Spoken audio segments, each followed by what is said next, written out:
It is the Awesemo MLB strategy show sponsored by Jock Market, and one of the last real full MLB slates we have of the season. Oh, full is relative. It's not a full slate, but a slate where we actually have more than two games going on. We have four games today. We've got the AL and NL first round in action. And looking at the baseball schedule, we have a potential four-game slate on Monday.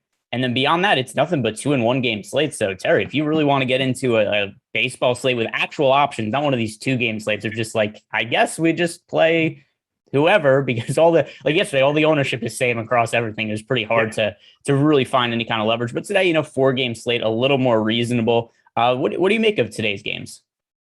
Yeah, it was honestly a pleasant surprise. I had forgotten that all four games were going today. So when I woke up this morning and started putting my model together, I thought I was just going to slap it together in 2 minutes with two games. And it took 4 minutes because we got four games. So I was psyched about that. But yeah, we get to spread out a little bit more. We can focus a little bit more into actual full stacks of these teams and, maybe start getting into a little bit about finding some low owned plays. It's not going to be everybody owned 20-30% on this slate. So yeah, I like it. Anytime we can stretch out a little bit more, we've got 8 pitching options on the board, makes a big difference in what we're able to do for tournament strategy. My tournament strategy article later today will definitely be more interesting than it's been.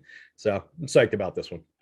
Yeah, and let's just jump right into it and we can look at the first game we have on the slate. It is the Chicago White Sox at the Houston Astros. And yesterday, the White Sox were the most positive leverage stack in our top stacks tool. Something that didn't go particularly well, although, once again, there was only 4 teams to choose from. So it's not like any of them were in super good spot relative to the other teams. But I actually do like this spot for the Chicago White Sox quite a bit today. Yesterday was really just for leverage purposes and that they were lower owned than everybody else on a 2-game slate. But I think there's actual reason to think this is a good spot for the White Sox, that we have them with the number one top stack odds of any team going today, and fairly low ownership, 11% FanDuel, 12% DK. So I think this is actually a good spot to get to the Chicago White Sox. What do you make of them? Yeah, I like where they rank on our top stacks tool. I like basically they look pretty good from at least 1 through, let's say, 6, 7 in my model here in terms of what's coming out for their projection. As I compare them to some of the other teams, they get a little bit more depth, a little bit higher of an average projection. I don't love going up against Framber Valdez, just for the fact that he's just grinds everybody into a nub with those ground balls. Negative 5.5 degree average launch angle on the season. We talked about him a bunch of times, chasing a 70% ground ball rate for the season. So a guy who's consistently taking the power out of bats, keeping the ball down as well as he does, always concerns me a little bit, but it's not like we've got a full slate of options to work with.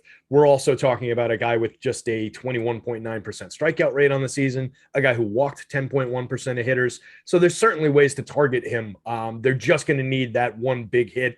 They're just going to need somebody to come through, elevate the ball, hit it out of the park, or get an extra base hit off of him at the right time. I don't see them necessarily blowing him up, but we've got low totals across the board. So it's kind of that expectation. It's October baseball. We're going to be mostly looking at relatively low scores, relatively close games. So we got to find our offense where we can.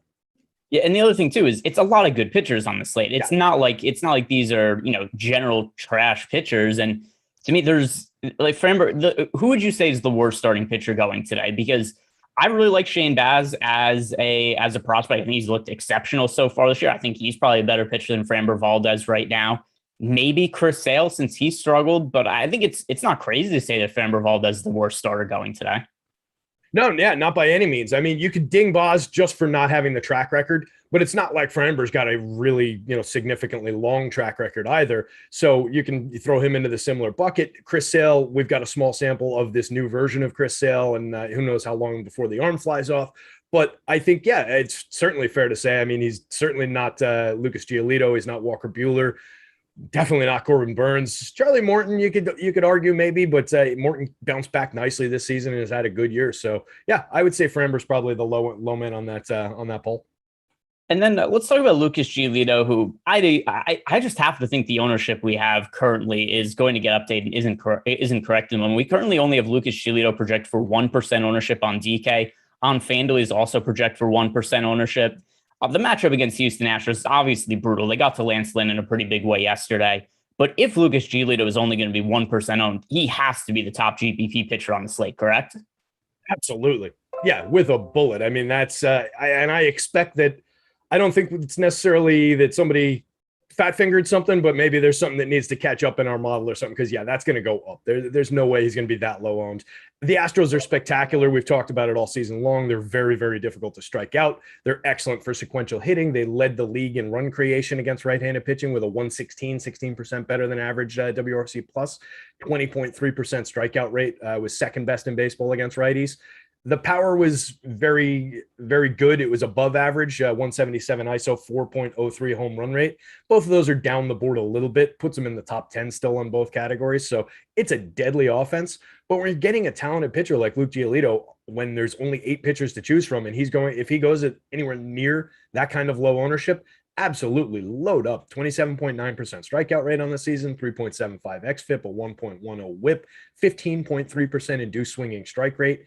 Decent with keeping the ball, keeping hitters from premium contact, 6.7% barrel rate, 34.2% hard hit. So if you're going to throw anybody against this Astros lineup, you want to do it with a legitimate ace, and Giolito is that. So I think it's definitely the best tournament spot of the day. Yeah, Chicago White Sox, 4 of the top 8 pitchers in terms of wins above replacement in the American League, Lucas Giolito being one of them. So the White Sox rotation certainly really strong, and looks to me, at least as of now, the White Sox offense going overlooked. The White Sox pitching is going overlooked. But on the other side with Houston, this offense, it's going to be very popular. We right now have them projected to be the most owned offense on the entire slate, projected for just over 20% ownership as a team on DK. Same goes for FanDuel, looking at 21 to 22% ownership. I just think that number's warranted on a 4-game slate with a lot of good offenses in play. Also, in terms of the pitching, I think Lucas Giolito, they're worse pitchers than him going today. I understand the Houston Astros had a bunch of success against Lance Lynn, but this is a fairly low priority offense if they're going to be this highly owned come lock. Yeah, it's a team that you and I have talked about a ton of times through the season, because all season long they were going under owned. People weren't getting here. They were priced up or whatever the case was. On this slate, they're explosively popular. So there's a couple hitters just looking at the DK ownership. I could get to like a Yuli Gurriel, Carlos Correa, 2-man, maybe attack Chas McCormick on there if you need a 3rd man. Those guys are all low owned, but everybody else in that lineup well over 25 to approaching 30%. It's just difficult to make it work in any, real combinations of the full stack. So maybe you go with a couple of the lower owned, quote unquote sneaky guys there, but I'm much more inclined to go toward the White Sox offense and a lot lower ownership across the board.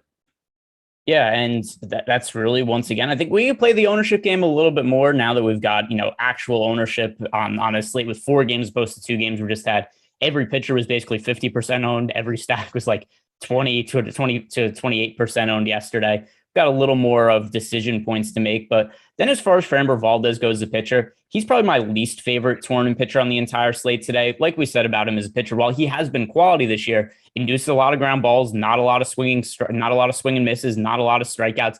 Considering the strikeout upside of a lot of pitchers on the slate, Framber Valdez is just one that I don't really want to get to, especially when you consider that he's $9,300 on FanDuel. That's fairly expensive for him. DK, even at $7,500, it's not an expensive price point, but Giolito is cheaper. Baz is cheaper. Chris Sale is cheaper. Charlie Morton's only $300 more expensive. So I'm off of Framber Valdez today, but how about you? Yeah, I think that makes sense. If you were going to play a full 150 lineups in tournaments, you certainly don't need to take them entirely off the board, I don't think. But I think an undercut is easily warranted there. The White Sox offense also very good against left-handed pitching. 113 WRC plus puts them 5th in baseball against lefties. A 4.37% home run rate puts them top 5 in baseball. A 190 ISO. They strike out a decent amount, 24.3% strikeout rate. It's below average against left-handed pitching. But like you just said, Framber's not really a big-time strikeout guy. Only a 21.9% strikeout rate, 10.2% swinging strike rate, 28.8% CSW. So yeah, it's not a big threat for him to strike out. They're good on offense. It's just about the ground balls there. But again, it's a short slate, and we've got to find offense. And if these guys are going to be under-owned, it's an elite lineup, basically top to bottom. So I'm happy to get there if the field isn't. I did check. Framber actually did make the 70% rate, 70.3 for the season though on the ground balls. Pretty awesome. Yeah. So it's the thing where you look at all the other pitchers who brought up on the slate. It's a lot of pitchers, a lot of strikeout upside, and a lot of reasonable price points. We don't usually get Corbin Burns at a 9,100 price tag on DK. We don't usually get Walker Buehler at 8,500 or Charlie Morton at 7,800. So it's a lot of guys at reasonable price points. Framber Valdez just doesn't quite make the cut for me. Next, we move here to talk about the Atlanta Braves against the Milwaukee Brewers. And for my money, literally my money, because it's something I have a lot of money riding on, I hope that Corbin Burnes ends up winning the National League Cy Young, because to me, he was the best pitcher in baseball this year, notwithstanding Jacob deGrom, who I think kind of gets taken out of the mix just because of injury concerns, or that he didn't pitch very much this year. But Corbin Burnes was lights out for most of the season, $9,100 on DK, $10,400 on FanDuel. He's going to be popular today, but Terry, do you think the ownership is warranted? I mean, you're like you said, he's been the best pitcher in baseball this season. I think it's definitely warranted. Would I approach on FanDuel 45% ownership shares personally in my portfolio of lineups? Probably not. Would I approach 67% on DK? Probably not. I do think, since we've got a crop of aces across the board, that there are ways to spread that ownership out. But yeah, I think he certainly warrants the heaviest amount of ownership in an individual portfolio. I think it makes sense that we've got him ranked up at the top of the board. Guy went 35.6% strikeout rate for the season with a 5.2% walk rate, a 2.30 xFIP, a 0.94 WHIP, 16.6% induced swinging strike rate, a 33.8% CSW. He's just elite throwing strikes. He's elite with contact as well. 3.1% barrel rate, 30.5% hard hit.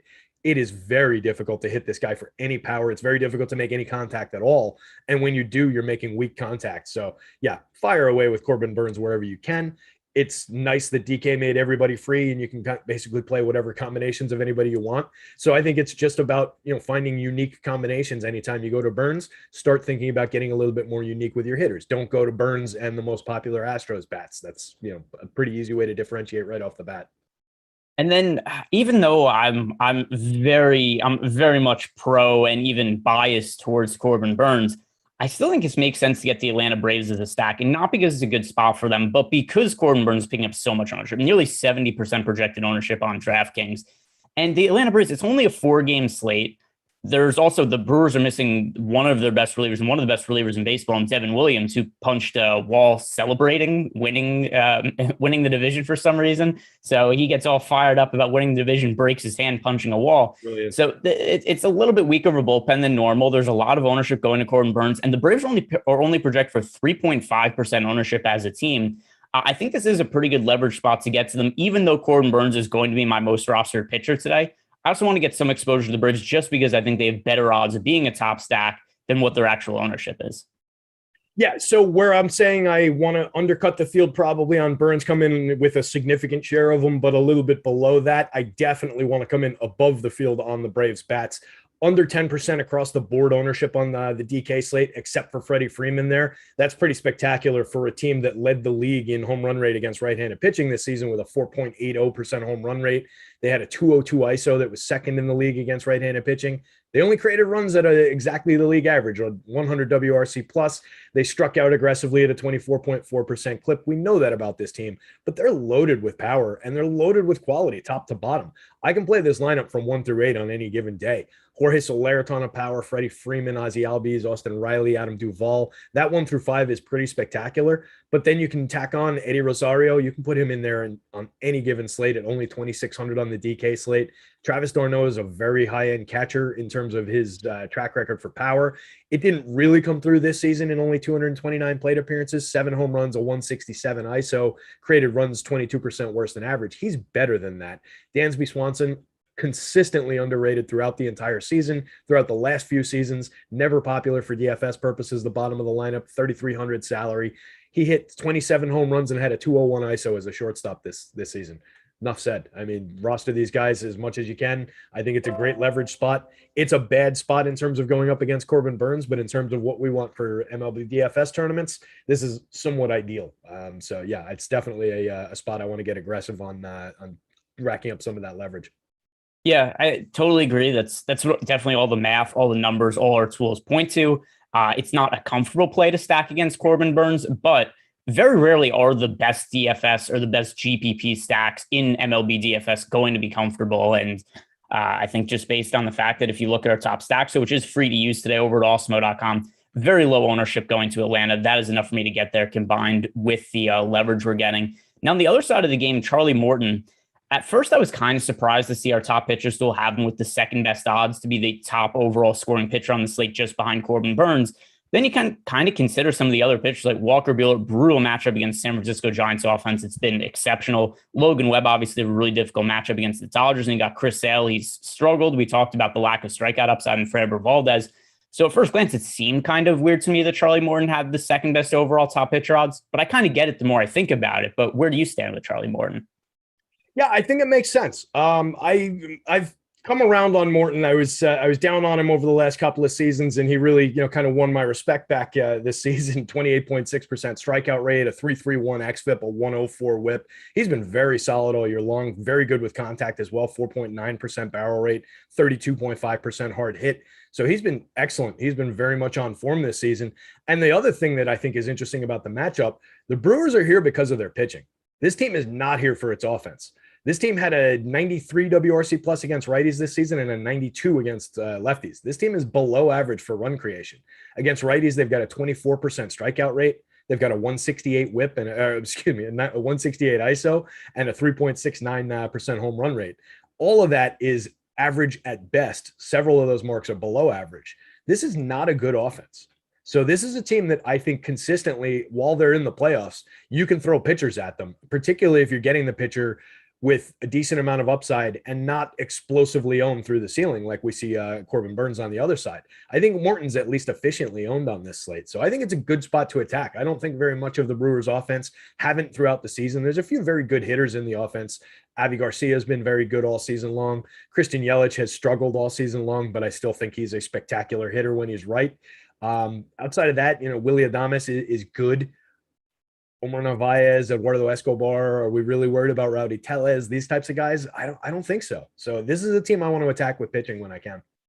Yeah, pretty remarkable decline for Christian Yelich, who after his MVP season won 12 WRC plus last year, 101 this year. So it's not that he's been a terrible hitter, but he's gone from somebody who was MVP caliber to just slightly above average, which, certainly a little disappointing in terms of overall what the Brewers were probably expecting from him. And then this also makes me think about, this was probably, 3 weeks ago, I was arguing with somebody online about the merits of Corbin Burns' Cy Young candidacy, and he brought up to me, he goes, well, Milwaukee's a pitcher's park now. I was like, what makes you think Milwaukee is a pitcher's park? He's like, the totals are lower this year. And it's like, yep, the totals are lower this year, not because the park's all of a sudden become a pitcher park. It's because the Brewers pitching staff is really good this year, and their offense is way worse than it's been in previous years. That's the reason for the lower totals. It's not that all of a sudden, this is, it's not all of a sudden we're playing, at Shea Stadium or something like that, or some pitcher's park. It's, it's just the times have changed here in terms of the makeup of the team. But yeah, it really starts with how good that bullpen is, how good the pitching staff, and that is really the heart of this team. So Charlie Morton, I agree with you. I think that he is certainly somebody who's going to be a pretty high priority for me in GPPs. The points per dollar in terms of the price point, 7,800 on DK, that makes a whole lot of sense. 9,000 on FanDuel, maybe a little bit steep, except still, like Walker Buehler's 9,900, Logan Webb is 8,800. So you consider them relative to those options. I don't have an issue with the 9K price tag, but we just talked about how much the Brewers offense is maybe not struggled is the right word, but disappointed relative to expectations this season. How do you feel about them as a stack against Morton for a smallish slate? I don't love it because they're getting ownership, right? They're not expensive, so you can make it work. But all of the guys in this lineup, at least toward the top 5-6 hitters, are into the mid-teens, up into the 20% range on both sites. For every reason that I said when I was talking about why it's a decent matchup for Morton and why this team has struggled, I just kind of don't want to be here. I'll have some across 150 lineups. I'll certainly have some, and they would probably mix in more as the second stack, as the smaller stack, and that would be around hitters like, I might grab some shares of Rowdy Tellez. I know I threw him in as the who's scared of Rowdy Tellez. 11 home runs, a 172 ISO across 325 plate appearances, lefty bat going up against a righty, only 11-ish% ownership. So maybe you grab him and a Lorenzo Cain and wrap it around to the top, or maybe you go through the middle and go like Narvaez, Escobar, Tellez. I don't love it though. And you're talking about, if you do that with Narvaez, Escobar, Tellez, you're talking about three guys who you're kind of thinking are home run hitter type plays. You're not talking about three guys who two of them are going to get on base and one of them is going to hit a 3-run home run. So are we really looking for 3 solo shots out of these guys? What are we looking at? I just don't love how this team comes together. They don't really steal a ton of bases. They don't find you a bunch of bonus points. They're not good for sequential hitting. Their on-base percentage is only okay across the board. I don't love going to this team. I've been off them throughout most of the year, and I think that's going to continue here in this spot. Yeah, I'm in the same spot as you, and I think the number one thing to reference here is our top stacks, to which, well, we do have them. Like you said, the price points are really cheap, particularly on DraftKings, although cheap on FanDuel as well. It's so much ownership going to them. This is currently the second most popular offense on the slate behind the Houston Astros. And we went with the third lowest top stack odds. The only teams with lower odds, it's the Atlanta Braves going up against Corbin Burns, but the Braves are picking up a third of the ownership as the Brewers and still kind of have comparable top stack odds. And then the San Francisco Giants going up against Walker Buehler. So all said, the Brewers are probably my least favorite team to get to today. It's either them or the Astros, but ultimately I think the Astros are better offense. So I'm left saying that the Brewers are my least favorite team to target today. Is that fair? Yeah, I think so. They would be the bottom one for me. I would get to more Astros just because I like the Astros better. There's a couple of my favorite bats who are at lower ownership relative to the rest of that team, like I mentioned. So yeah, it would be going to Yuli Gurriel and Carlos Correa above any of the Brewers for me. All right, guys. Today's show is sponsored by Jock Market. If you are not familiar with Jock Market, head on over to your app store, give it a download. Different way to play daily fantasy sports instead of there being any kind of salary restrictions or anything like that. This is a stock market, but for athletes. There's an IPO period. You bid on the players. Then after the game start, you could buy and sell the players as stocks after the game starts. A really fun, different way to play daily fantasy sports. And if you're making your first deposit, use the promo code Awesemo and you get up to a $50 bonus on your first deposit. All right, we are halfway through the games here, Terry. So 2 games left to talk about. What's that? Time out. Before we move on, I just wanted to ask you real quick on Corbin Burns. Any concerns for you about whether or not Corbin Burns just maybe gets managed out of this game a little bit early? Like if 65% of the field's going to go to him at that price, are we a little bit concerned about that as well, where just playoff format, very good bullpen behind him, even without Devin Williams in there? Maybe Corbin Burns only sees 5 and change innings, and then we're shaving that off the top. Is that something that's in your head for this kind of a format where we've got 4 games to work with, or are you sweating the bullpens a little bit less? Not saying it's bullpen arm, but no, because it's an equal concern for everybody. Although maybe less so for Burns just because he's so good relative to some of the other pitchers. But I mean, like we've seen Eduardo Rodriguez yesterday didn't make it out of the second inning. We saw Garrett Cole the other day didn't make it out of the third inning. He was like 2 2/3 innings. Maybe it was even less than that. So it's a concern for everybody across the board, but it's nothing that I look at and be like, I don't think Corbin Burns at more out of risk of that sort of situation than any other pitchers on the slate, if that makes sense. Okay, so yeah, not a bump to that risk based on them having a very good bullpen is, I guess, basically the clunky question I was trying to ask there. Okay. Cool. Yeah, no, I understand where you're coming from, but it's still a thing where I think we have to look at all the pitchers relative to the other options on the slate and the risk rewards of each of them. And I don't think that Corbin Burns is any more likely to get pulled early than, say, Chris Sale's gotten pulled early a shit ton over the last couple of weeks now.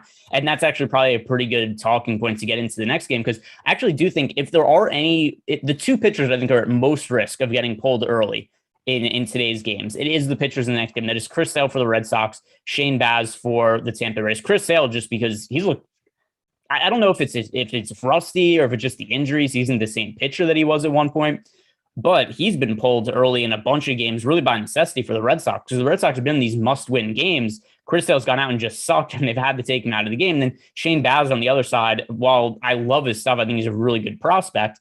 He's a rookie. He's only made a handful of MLB starts. So I'll ask you, between Sale and Baz, is that something also on your mind since you brought it up with Corbin Burns when you're considering these pitchers as well?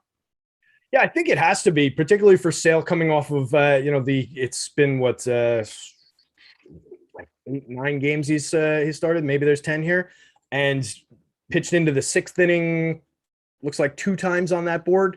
The last start, he only went 2 1/3, faced 14 hitters, gave up 2 runs. He did strike out 7 of those 14 hitters. So you've always got that upside with Chris Sale, where he could come out, even if he only goes 5, he could give you the 10 strikeout game. And just, maybe he's inefficient. Maybe they score a couple runs anyway and he gets yanked, or just situationally he gets yanked. But I definitely think, yeah, to your point, it's a concern around these 2 pitchers specifically to be the shorter guys on the leash.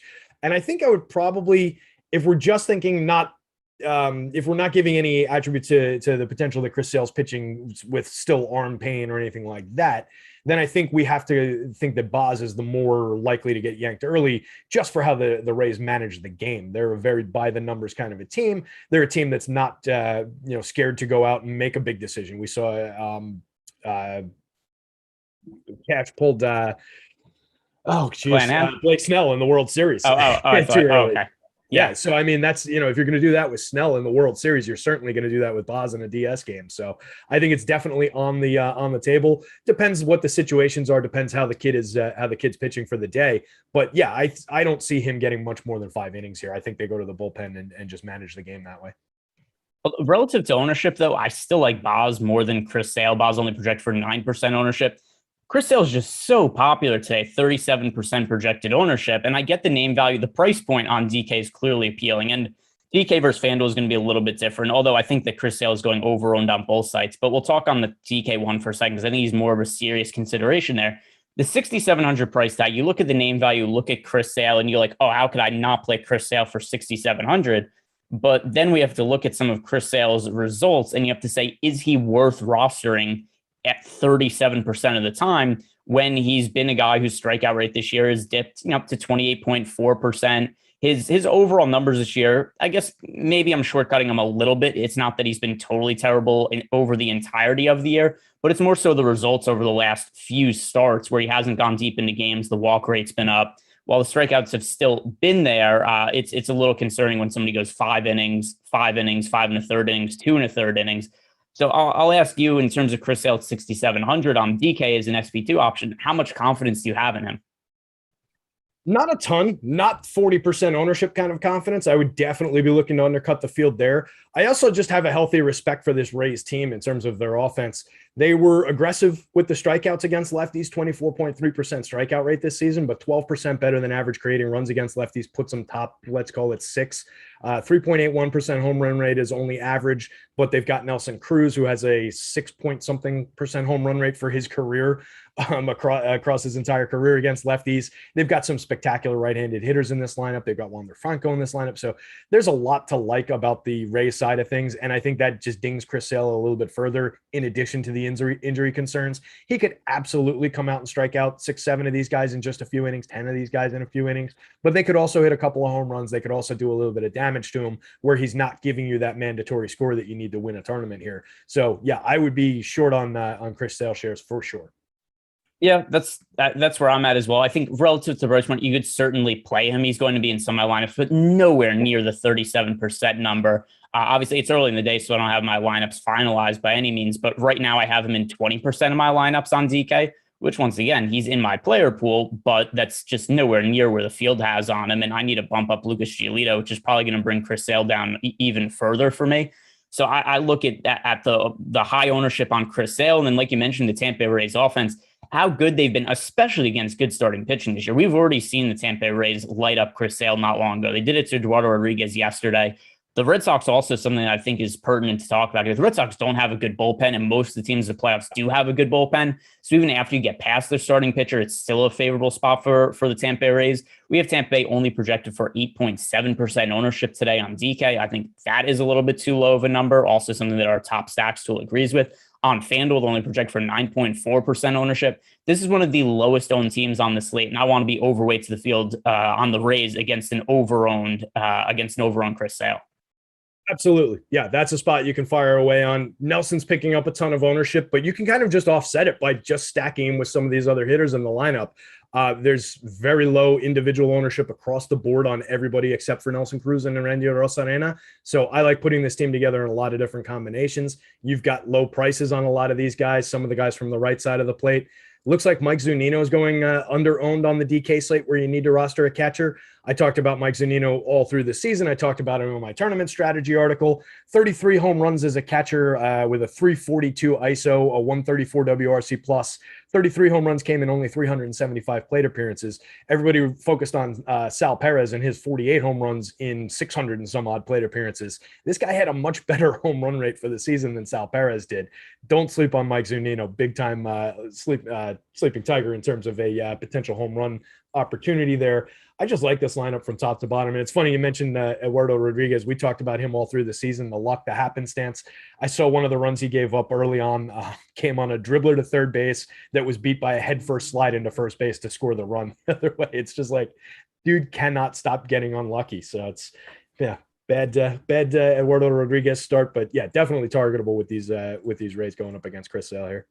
Well, the good news for us is that was probably the last Eduardo Rodriguez start of the season, and we're not going to have to consider how unlucky he's been because he's going to be on vacation potentially shortly, and then it'll be all good, happy times for Eduardo Rodriguez. But on the other side of the game, the Boston Red Sox offense just not a priority for me. There's double-digit ownership going to Boston. You also consider that Shane Baz, well, he's a rookie starting pitcher. Maybe nerves could be an issue in the playoffs still. Very favorable pitchers park in Tampa Bay. Also, the Rays have a very strong bullpen, which they are not going to be hesitant to use today. Also, tomorrow is going to be an off day for these teams, so the Rays don't have to worry about taxing their bullpen because they're going to get the day off. Something that also I brought up yesterday, I think is going to be important in the playoffs. The games are very spread out this year. There's a lot of rest days. There's a lot of travel days. Teams could really fire off their best relievers and not have to worry about the kind of fatigue that's going to set on the bullpen. So I don't think this is a good spot for the Boston Red Sox. They look not too overowned in our top stacks, so just a little bit, but still, I don't think the upside is anywhere near what a lot of the other teams have today.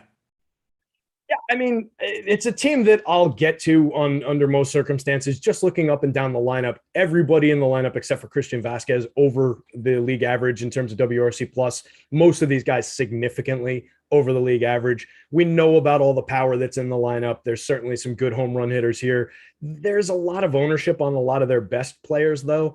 And those are the guys I really want to get to. I don't want to go out of my way for Christian Vasquez. I don't want to go out of my way for Christian Arroyo. I'll go out of my way for Rafael Devers, as Xander Bogaerts in the right situation, Kyle Schwarber. But those are the guys that are drawing a ton of ownership. So yeah, relative to the popularity, it's difficult to roster them in massive shares. If I'm getting some JD Martinez, Hunter Renfroe, Alex Verdugo in the single-digit ownerships, I don't mind that. I can go to those spots, sprinkle in some shares of the over-owned guys, and go from there. But yeah, I think it's definitely warranted. Hitters Park, decent matchup against a very good bullpen and a very good kid as a starting pitcher. Even if Baz only goes, 2-3 innings in this one, and they look at him as like an opener kind of a role, and this is the team that invented that, I still think it takes the bats out of the Sox hands. You get this kid going through the lineup once, and then you get handed over to the bullpen. It's going to be dangerous. So yeah, it's a tough spot to stack. I do still like the power in that lineup though. So I'll dabble, but I won't go out of my way. Yeah, that's I'm certainly going to be underweight some. It's a 4-game slate, so I think any team has some of its merits, but I'm going to be underweight to the Red Sox. Lots of other teams that are going to be priorities for me. Moving on to the final game of the slate, it is the West Coast game. It is the Dodgers and the Giants, arguably the two best teams in baseball this year. And because of the way the seeding and all that works for baseball, they are forced to play against each other in the first round of the playoffs. Somebody's going to get knocked out here, but I'm going to ask you before we actually get into this individual game from a DFS purpose. Who are you picking to win the series between the Dodgers and the Giants? Oh, wow, that's brutal. I think this is going to be a war of attrition. I think we're going the full distance. I don't want to give it to the Dodgers. My heart says Giants, but I think my head's saying Dodgers. I think they're just on paper, they're better, right? I still have to go back to that. They're better on paper. Throughout the season, the Giants have outperformed them shockingly. I think the Dodgers won like the most games in their history this season and finished second in the division. That's astounding for a team that's been around for a long time. So yeah, I'm going to go Dodgers. I don't want to. I'd rather see the Giants win it, but I think I'm going Dodgers. I'm just going to go with, I'm not betting on it, but I'm going to go with the Giants. Just I was on when the Dodgers traded for Trey Turner, Max Scherzer, I put a decent chunk of money on the Dodgers to win the division. They were minus 140 at the time, and I felt like for sure that's going to be great value. And a day later, they were like minus 250 to win the division. I was like, all right, great bet by me. I got the line value there, and the Giants just never lost games the second half of the season. The Dodgers didn't really lose games either, but it didn't matter because the Giants just consistently grinded out and won games, and they never really let the Dodgers get back into it. At one point, the Dodgers, I think, closed the gap to 1.5 games, but even then, the Giants just, it would be like, all right, the Dodgers are a game and a half back, and the Giants win 9 games in a row. It's just, how do you ever overtake this team in the standings? I also have a little bit of bias here from the standpoint of I did bet the Brewers to win the World Series and the National League before the season started, so I would like the Giants to win just because I think that presents a slightly easier matchup for the Brewers. But I think the Dodgers having home field, the Giants having home field advantage over the Dodgers. Then I'm a little concerned with Max Scherzer, Walker Buehler have both kind of fallen off a little bit towards the second half of the season and down the stretch. That's something that's a little bit of a concern for me. And we could start right now by talking about Walker Buehler, who, he had that stretch, Walker Buehler, where it was something like a month or 6 weeks where he hardly gave up any runs. And then towards the last kind of stretch of the season, I kind of think the Dodgers, by trying to win the division and really forcing the action with some of their pitchers, I think they just got fatigued. So Walker Buehler's strikeout numbers, he was able to strike out 11 in the final game of the season against the Brewers. But with that said, that was the Brewers, a team that had already clinched their spot in the playoffs. It was a watered down version of their lineup. So all right, he had 11 strikeouts in that game, but his strikeout numbers before then: 5-2, 5-5, 1-5. A lot of signs of fatigue down the stretch for Walker Buehler, who struggled to generate swing and misses. So that's something else where I look at some of the other starting pitchers like Corbin Burns, Charlie Morton. I just think those are better options than Walker Buehler. Buehler isn't a fade for me or anything like that, but just other priorities for me. So I'll probably, just looking at where the ownership is compared to his probability of being one of the top starters on both sites, I'll always go to a positively leveraged Walker Buehler. I'm happy to get over the field on him here. I am a little bit concerned about the fatigue. I am a little bit concerned about the decline in strikeout rate. We saw it a little bit lower than expected at the beginning of the season, and then it bubbled up to around what we normally expect from this guy. And then, like you said, it was right around the start of September, kind of crashed into the ocean. One of those starts with the one strikeout game was at San Francisco against this Giants team.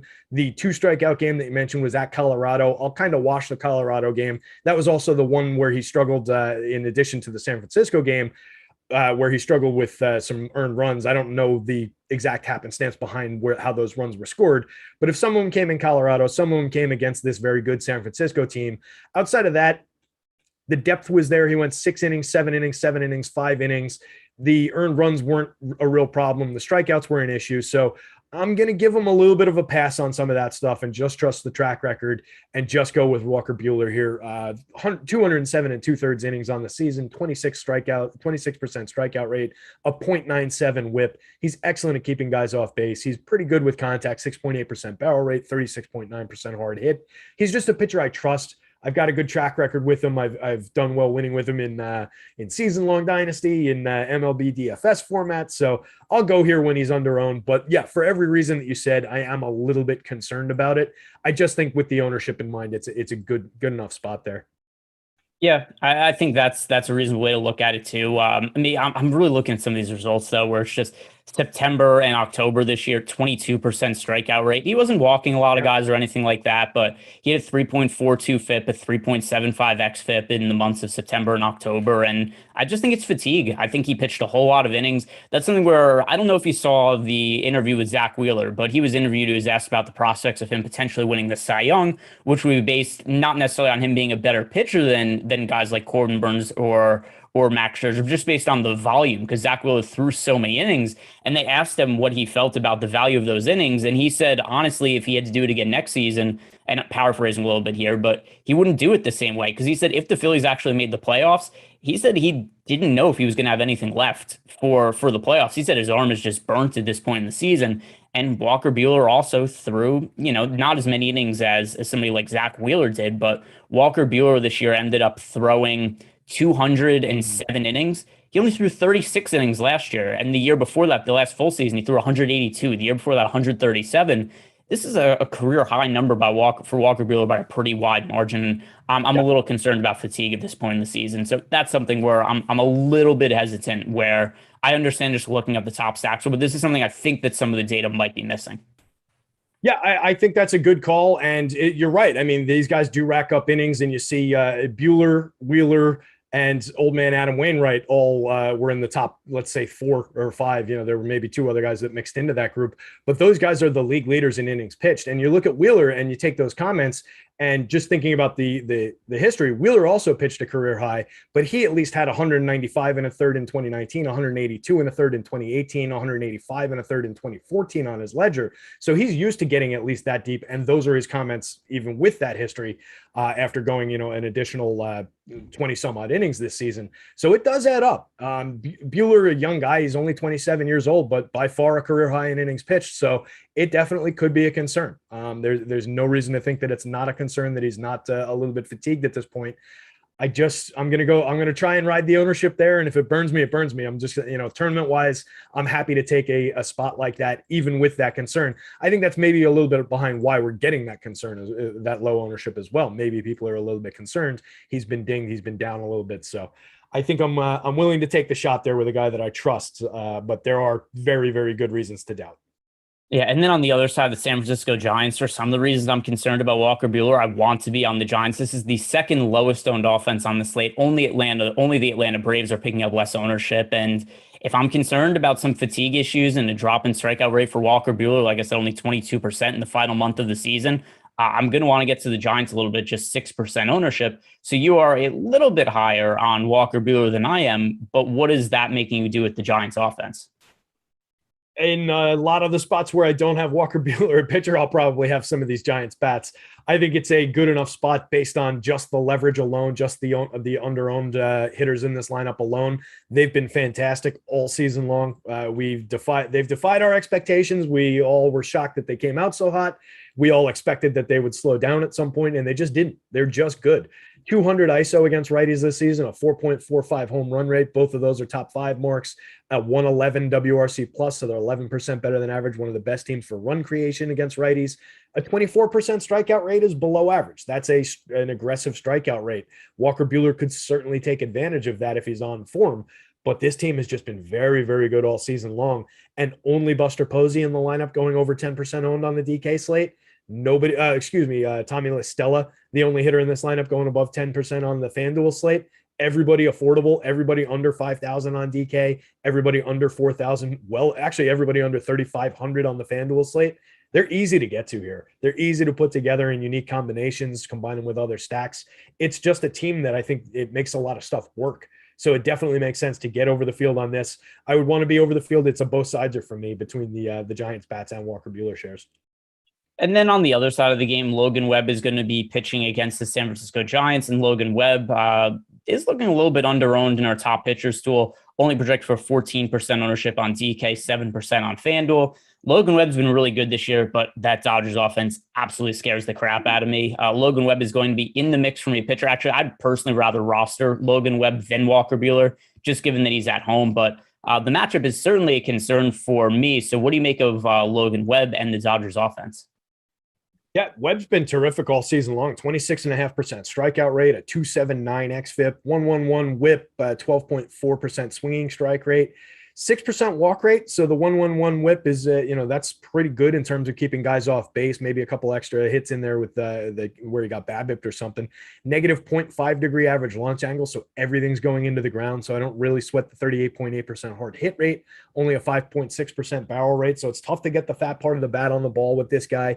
He's very good at inducing the ground balls. He's a good strikeout option. So I like getting to him a little bit here if I can. I don't love the matchup. Like you said, it's definitely one of the better offenses in baseball against right-handed pitching this season. A 4.20% home run rate puts them 8th overall. They created runs 6% better than average. Only a 22.2% strikeout rate. So very good with managing the strikeouts, a 181 team ISO.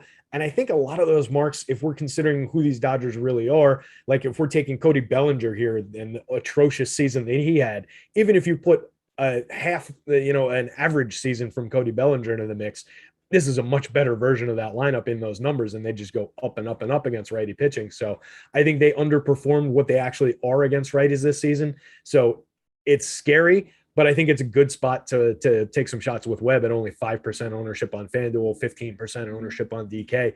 Just makes sense from a tournament perspective, from a leverage and an ownership perspective, to take a guy who's been very, very good all season long. Yeah, and if you look at Logan Webb versus Walker Buehler, I just want to ask you one kind of follow-up here. If you were playing one lineup and you had to roster Logan Webb or Walker Buehler, which, whatever, maybe you're playing the night slate or something like that, 2-game slate, but for the purpose of this question anyway, you have to play Walker Buehler or Logan Webb in a GPP lineup. Which one are you choosing? For me, it's probably Buehler, despite a little bit more ownership, despite more cost. I just trust it a little bit more. I think the strikeout matchup is better for him going up against the Giants. He's got the same strikeout acumen, if not a little bit better based on his career track record. So I think it's Buehler for me, but it's close. It's closer than it normally would be between these two guys. Let's put it that way. Yep, fair enough. It's going to be Logan Webb for me, but if you go Walker Buehler, certainly I'm not going to argue that Walker Buehler isn't the better pitcher of the two. I think Walker Buehler is just a little concerned about workload, maybe him wearing down towards the end of the season. If you guys want access to all of the content for every DFS sport that we have over at Awesemo, you could get access to all of our Awesemo Plus tools for a $29.95 cost for an Awesemo Plus weekly pass. That will get you projections, player rankings, ownership, really everything you need to be a successful DFS player. And if you are signing up for the first time for an Awesemo Plus package, use the promo code MLB Strategy Show, all one word, all capital letters. That will get you 25% off your first week of Awesemo Plus Platinum. So we've talked through all the games, Terry, but before we end the show, is there anything you want to bring up, any points that we've missed, or anything, just overarching thoughts on the slate? I mean, it's not a DFS point necessarily, but I'm fascinated by the postseason history between these two teams, the Dodgers and the Giants. Are you familiar with it at all? Yeah, I'm somewhat familiar. It's essentially non-existent, right? These two teams played 2 tiebreaker series that were best of 3. The old format back in the 50s and 60s. It was in 51 and 62. They've never played a regular postseason series against one another, except unless you want to count the 1889 World Series, which was played between the New York Giants and the Brooklyn Bridegrooms, which became the Brooklyn Dodgers, were the New York Giants. Both these teams moved out to California. They've never played a full postseason. I find that fascinating. And these are like blood rival teams. So, I mean, that's astounding to me. So this is going to be a fun series, I think, for that reason. Well, fun facts from Josh's dad dating back to Emac's childhood. That is a good place to close the show right there. That is some good information from you, Terry. Guys, good luck today. Also, stick around, like this video, subscribe to the YouTube channel. Lots of other content coming up today.